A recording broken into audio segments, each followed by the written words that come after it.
reaction bixiyo waaye reactionkayga hadduu xumaado igu qaata maanta video youtube tiktok ku arkay laba video marka waa isku keena ayagaa reactionka bixiya soo niila naqda ra'yigiina nila soo share gareeya inaad ila wadaagtiin fikradiina waa muhiim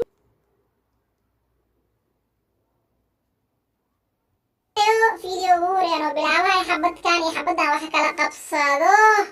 xabaddan saan u jiifto waxaa kuri furuudka lagu goglay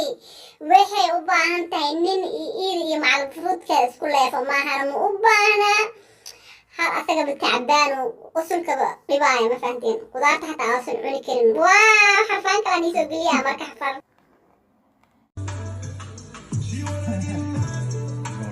salad. Fruit salad. Bitch, do you want a fruit salad, bitch? Malu baahan yahay malu baahan meesha shaqada lagaaga baahan yahay xarfaantan kaleeta oo ku fiican ma fahanteen meeshaas meeshaas iskaaga kaca ma fahantee dhalinyaradana meeshaas oo kale u baahan maahane burtuqaalka lagu kari layahay burtuqaalkiyaa cuni lacdahaybo waxaa la rabaa siilkii macal burtuqaalka saas la iskugu leefo ma fahanti la daaro la rabaa la daaro maana lama rabo maxay ahayd ingiriis oo hadla ingiriiska maqan midhaanji kari laakiin wallahi billahi meeshaas muraaka maqa inaan ka kiciya kuwa fadhiisin